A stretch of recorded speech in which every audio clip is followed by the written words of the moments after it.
এক পাহাড়ের গুহায় থাকতো এক বিশাল দৈত্য। সবাই ভাবত সে ভীষণ ভয়ঙ্কর, কিন্তু আসলে দৈত্য ভয়ঙ্কর কিছুর জন্য বিখ্যাত ছিল না। সে বিখ্যাত ছিল লাড্ডু খাওয়ার নেশার জন্য। তার নাকি লাড্ডু ছাড়া ঘুমই আসে না। একদিন সে গুহায় বসে খাচ্ছিল, তখন সে বাচ্চাদের খেলার শব্দ পায়। সে ভাবে ওদের কাছে লাড্ডু আছে, গিয়ে দেখি তো। এদিকে মাঠে তিন বন্ধু খেলা করছিল। দৈত্য সেখানে গেলে তার তো অনেক ভয় পেয়ে যায়। তখন দৈত্য বলে, দেখো ওটা কি? ওরে বাবা! কে তুমি? তুমি কি আমাদের মারতে এসেছো? ভয় পেও না, আমি মানুষ খাই না, মানুষের কোন ক্ষতিও করি না। আমি শুধু লাড্ডু খাই, তাই এখানে এসেছি।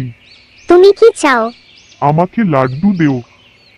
পরের দিন তারা বাড়ি থেকে দৈত্যর জন্য লাড্ডু বানিয়ে আনে।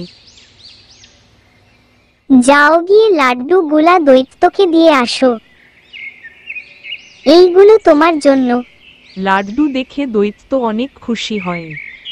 তোমরা আমার জন্য লাড্ডু এনেছো, তাহলে তোমাদেরও কিছু দিতে হয়।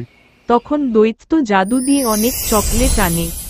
এইগুলো তোমাদের জন্য, আজকে থেকে আমরা সবাই বন্ধু।